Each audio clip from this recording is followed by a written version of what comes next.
The Las Vegas Raiders had a huge game against the Cleveland Browns, and today we're diving into all the action. This was a game where many of us felt if the Raiders can't beat the Browns, their season might be over. But not only did they come out on top, they showed real improvement, especially on the offensive line. We're going to break that down. But first, let's talk about Gardner Minshew's performance. Minshew had some big misses in this game. Overall, I think he played a solid game, but there were a couple of key moments that could have changed everything. One play in particular stands out. It was the third play of the game, and DJ Turner was wide open downfield. The defense was in a cover 3, the safety dropped, and a linebacker tried to cover Turner, which is never going to work.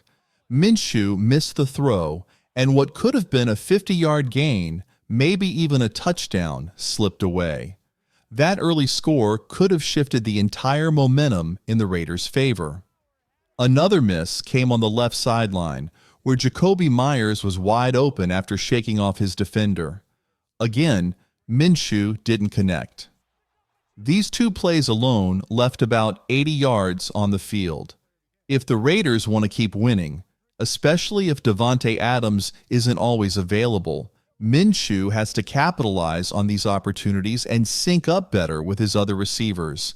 But let's not overlook the positives. On the very first play of the game, Minshew felt the pocket collapse, but kept his cool, rolling to his right and finding Brock Bowers wide open for what could have been a 30, 40-yard gain. That's the kind of improvisation that can make a difference in tight games. Even when the initial play design broke down, Minshew stayed composed and made something out of nothing. Another impressive moment came against a heavy blitz. The Browns sent 7 defenders, and Minshew hit Jakobi Meyers perfectly for a 20-yard gain. Whether it was a run-pass option or just a passing play, Minshew did a great job reading the blitz and getting the ball out quickly, which was key in keeping the drive alive. Later in the game, on a critical third down, Minshew connected with Trey Tucker on the left sideline to keep the chains moving, which led to a touchdown on that drive.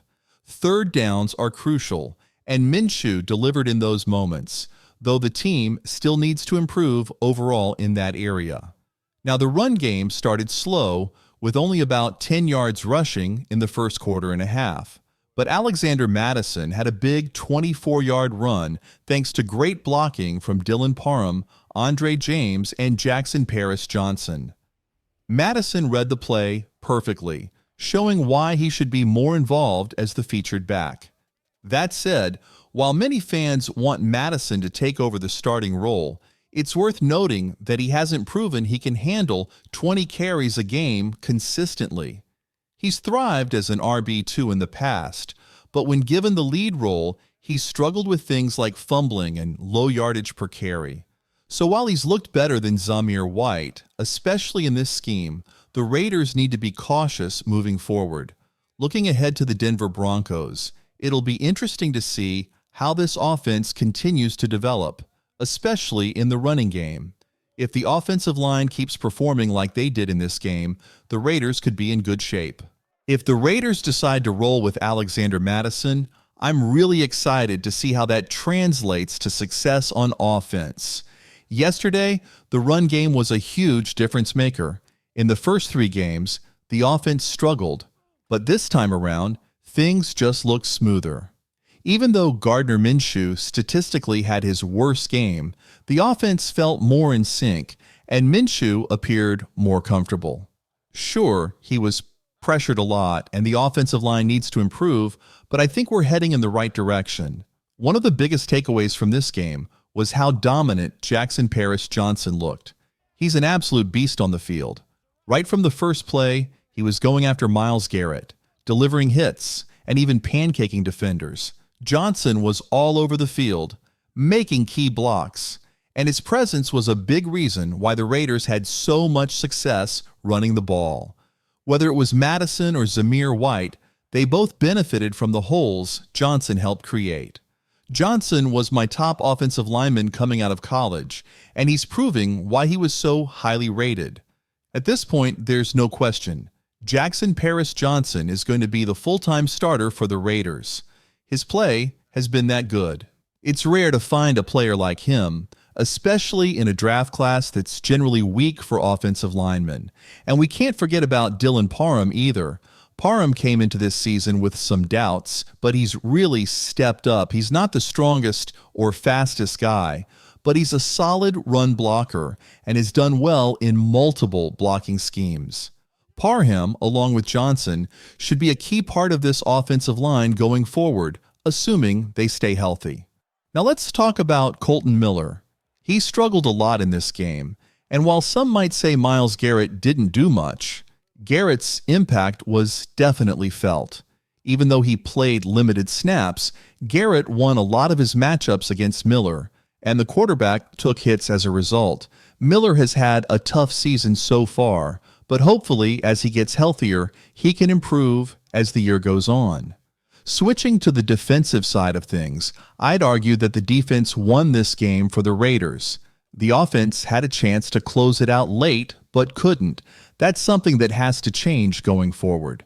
At the end of the game, the offense needs to help the defense by running the clock out, and that's an area where the Raiders have struggled over the last couple of seasons.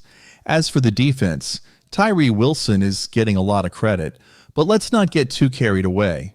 Yes, he made a few plays, but if you're playing 40, 50 snaps, having 3 or 4 good ones doesn't mean you had a great game. The Browns' offensive tackles weren't particularly strong, and other players like Charles Snowden and Kelvin Chaisson also had success against them. Wilson did make some important plays, though, and according to PFF, he had 10 positive plays, which is solid. However, the real test will be consistency as the season goes on. I watched all 10 of those plays by Tyree Wilson, and I'd say 3 of them had a real impact. The other 6 or 7 were more like high-effort plays, where the quarterback held the ball too long and Wilson managed to close in. There was even one play where I thought Wilson might have gotten away with a face mask on the quarterback, but it wasn't called. Watson still picked up a few yards on that play. But no doubt Tyree Wilson looks better. Charles Snowden and Kelvin Chaisson also had standout performances for the Raiders. According to PFF, Snowden had 8 positive plays, while Chaisson had 5. These impact plays show when a defender really makes a difference on the field, even if it's not perfect every time. Still, the guys who truly dominated this game were our defensive tackles, Christian Wilkins and Adam Butler. These two have been rock solid all season, and they took it to another level against the Browns.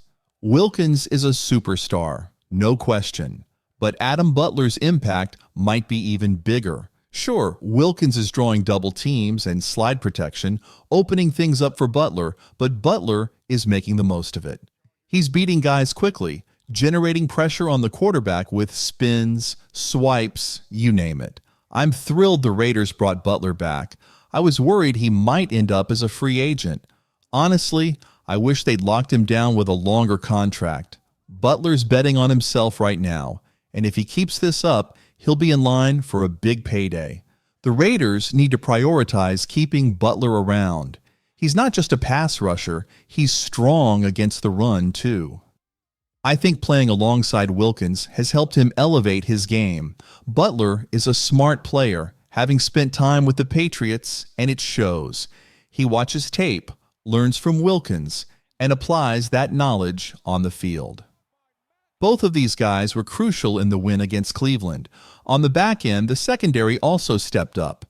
Trayvon Moehrig had an interception, and Corin Bennett had a couple of key pass breakups. Even Jack Jones, though not perfect, did a solid job in coverage. Teams are being cautious when throwing his way because they know Jones can bait quarterbacks into mistakes. He hasn't gotten an interception this season, but that's because teams are avoiding him, which speaks volumes. The guy who really caught my attention, though, was Isaiah Pola-Mao. He was all over the place, making game-changing plays. On a 1st-and-15, he got a sack that essentially killed the Browns' drive. He also had a huge hit on Jerry Jeudy to break up a pass on 3 RD&4. Pola-Mao's physicality was a game-changer, and he set the tone for the defense. There was another hit he laid on Amari Cooper that led to Morig's interception. Those kinds of plays send a message to the opposing team. They're not going to have it easy.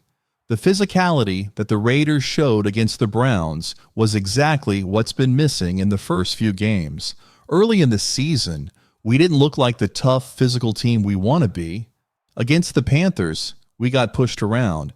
But this game was different. You could see it in guys like Polamalu and Jackson Paris-Johnson, who were just throwing their weight around and playing aggressive football. Even Johnson was so intense that Antonio Pierce had to tell him to dial it back a bit. Moving forward, if the Raiders want to win games, they need to maintain that physicality. We need to strike fear into guys like Patrick Mahomes and other top players. Sometimes that means setting the tone with hard hits, even if it costs us a 15-yard penalty. As long as it's clean, I'll take it. Polamalu's hit on Amari Cooper likely made Cooper think twice about running across the middle again. This is the Raiders team we need to see week in and week out, a tough, physical group that plays hard on both sides of the ball. Hopefully, Gardner Minshew keeps improving. Luke Getsy keeps calling those end-arounds that open things up for us, and Antonio Pierce continues to hold players accountable. If someone isn't giving 100%, they should be on the bench. Let the hungry players like Polamalu and Jackson Paris-Johnson take over. Let me know what you think. If you enjoyed this breakdown, leave a comment, subscribe if you haven't already, and keep an eye out for tomorrow's DJ Glaze film review. Thumbs up, and I'll catch you next time.